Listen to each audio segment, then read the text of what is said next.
What's the money? Bust the money. Cartel. Bust the money, cause they don't want a cartel, brother.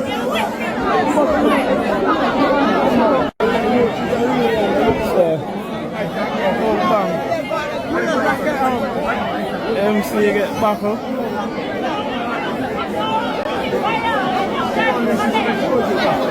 What do them do? What's the money? Bust the money. Cartel. Bust the money, cause they don't want a cartel, brother.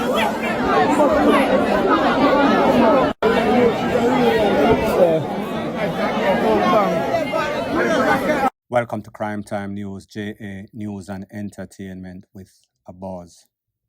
The video that you saw is of an incident that took place in the UK where Selector, social media personality X, was said to be in some sorts of argument with some gangsters from the UK.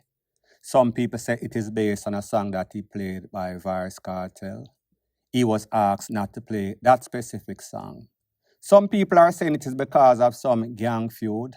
A set of people from one section is saying that he was bigging up a set of youth from a next section and it caused the feuds. Now, I am not sure how many persons have seen this video. I know we heard about it, heard other persons speaking about it, but the actual video, it is the first that I am seeing it. So therefore, if it is the first that you are seeing it, please check it out.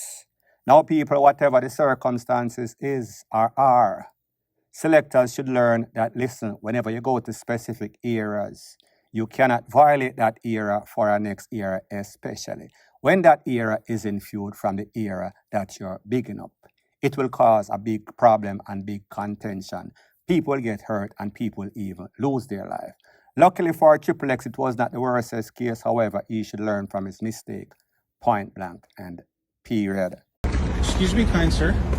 Hey man, I love that AP. Dude. No, don't do Oh, that. all right, okay, what are you rocking today? Let me see.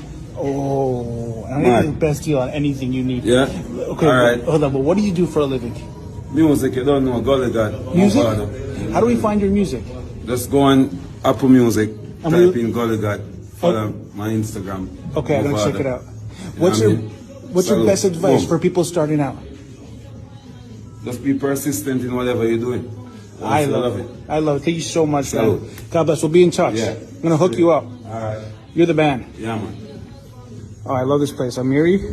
So the next thing that is popping in the news, based off the video that you just saw, dancehall artist, superstar Movado, was in a designer center. I know that they have a designer center in Miami, down at South Beach. Don't know if that is that specific one, the Amari store, Amiri or whatever the rest them call it. Expensive clothes. So you saw that he was pulling up about to enter when somebody roll up on him. Obviously, Movado being Jamaican, obviously Movado was not taking any sort of check. So he just wanted to make sure that his security was okay and the person did not mean him any harm. I think that Movado is not familiar with this channel on social media. I think they're also on TikTok, where they pull up on hip-hop artists, dancehall artists, famous people at famous places, and they ask them questions. What are they wearing? What type of watch? Which Movado explained that it is an AP watch, and that he likes the clothes. So people like me say, for all of you artists that are not familiar with that channel or that person, get familiar. Don't get scared. Don't get booming. And I understand that you should not let your guard down, but me just I say, there's a time and a place for everything. You cannot be that paranoid. Point blank and period. So the next thing that is popping in the news based on the picture that you see on the screen right here. He's a 42-year-old lawyer. His name is Mark Morgan. He works for a government agency. However, that lawyer is being charged in a court, Kingston and St. Andrew Parish Court, for fraudulent activities as it pertains to these two properties. These two properties that are located in Ironshore, Montego Bay, St. James, is said to be valued at 18 million Jamaican dollars. Based on the court information, it is said that Mr. Morgan submitted fraudulent documents to the National Land Agency to try to transfer that person's property. However, it seems as if the owner got wind and the owner told the people in the court that he does not know Mr. Morgan, he does not represent him. Mr. Morgan is a damn thief. Now, people, I have spoken about instances like these on many occasions. As a matter of fact, there's a young lady lawyer known as Tanya Walters Powell. I spoke about an individual Jamaican born living in a Cayman that she sold his property. She was supposed to take her percent, whether it's 20 or 10%. However, she did not send any sorts of money to that man. The person got the property that he was selling. However, he got zero up till now. It has been about 5 to 7 years. I have spoken about it on several occasions up to now. She took them to the General Legal Counsel. The General Legal Counsel said that she was also a part of the scam. So therefore, the lawyer that is a thief is also a victim. The lawyer claimed that somebody transferred the money to an account based in the United States. That man does not live in the United States. That man gave her an account from Jamaica and gave her an account from the Cayman Island, and she refused to send anything like this. The moral of the story is this. People, you cannot trust the politician, you cannot trust the police, you cannot trust the lawyers, and you cannot trust the General Legal Counsel, which is the regulatory body that monitors these lawyers. As a matter of fact, sometimes it seems as if the General Legal Counsel is working on the behalf of these crooked lawyers. You cannot trust your banker, you cannot trust your investment company. My advice is that you check up on everybody on a daily, weekly, or monthly basis. Do not leave it up to these people to monitor your finances, your welfare, your property. It is like leaving the fox to watch the chicken coop. It is only a recipe for disaster. Such is the case of Mr. Morgan, criminal lawyer in every sense of the word. Now, the reasons why lawyers like Mr. Morgan act the way that they act is because they have come to the realization that if or even when they get caught, they are only going to get a slap on the wrist. More than likely, they are going to meet a judge and some lawyers that are in the body club. So the victim is going to be victimized even more. There's going to be all sorts of delayed tactics. At the end of the day, more than likely, the victim will get no sorts of result. These people usually get away scot-free. Welcome to the corrupted system in Jamaica as it pertains to the lawyer, the judge, and the General Legal Counsel. Point blank and period. So the next thing that is popping in the news is that we see that places that used to be tranquil communities in Jamaica, parishes in Jamaica, then broke out like sore. One of those places is called Portland. The picture that you see on the screen is of a man known as Albert Lindsay, known as Bugsy in the streets. Mr. Bugsy, he operates a business on Folly Road in Port Antonio. It is called Anna Banana. Based on the information, it is said that at about 8 in the morning, some men on bike roll up on his house, blaze him up a couple of times, and then take with themselves. Now, people, here's the thing.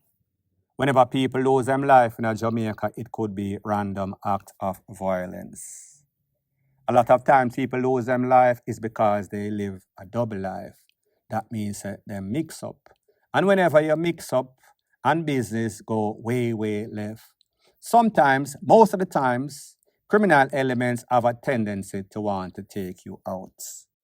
So I say this to say that based on information that I am getting, this is no random robbery. This is no mistaken identity. It is said that this man have all sorts of illegal activity that he is involved in, and this might have been the motive.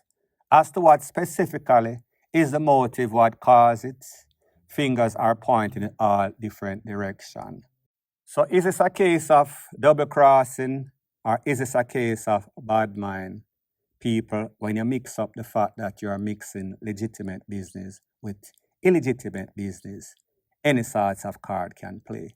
As soon as I get some more pertinent information as to exactly what transpired, I'll be sure to let you know ASAP. Point blank and period.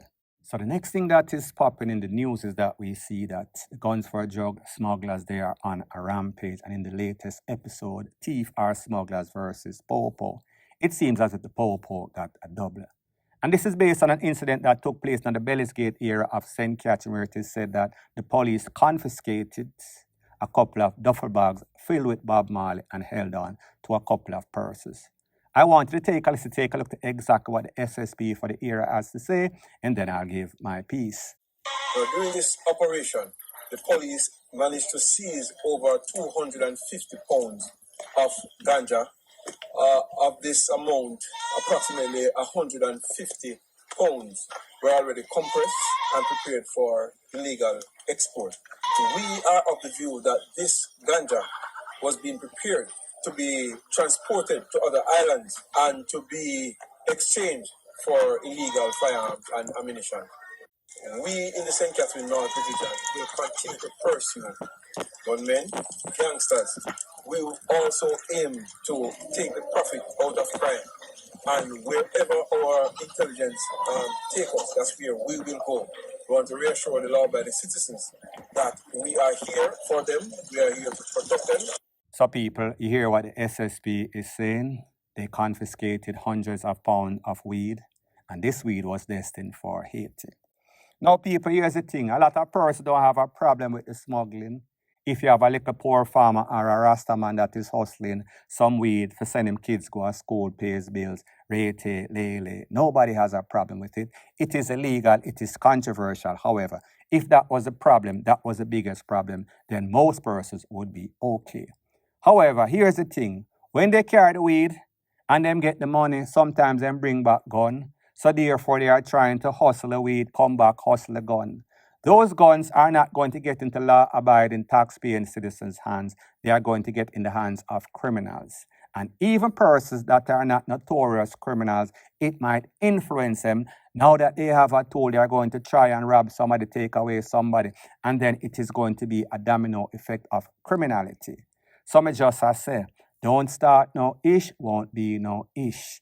Don't allow them to leave with the weed if their intention is not just to sell the weed and get some money and come back and pay them bills, take care of them little picnic. If their intention is to make the money, hustle the money, come back and then hustle a gun and put those guns on the street, that is going to be a danger, a menace to society. Point blank and period. God's got me covered. It's okay if you don't talk to me, cause you don't pay my bills every month. God's got me covered. For the friend them I try to bring me down, must have true, man, I say nothing, them face I'm down. God's got me covered. Change your ways, it no late, no wait before time fly past you. Bad mind and not the answer for every question we ask you. No say everything you do in a life, I can come back and cast you. I just me put first, I buy the verse we use and last, yo. How could you live with that disease? I'm getting out, so you not give it to your kids. Give them your heart, them on your ribs. Them know I feel it, the way we live in your base.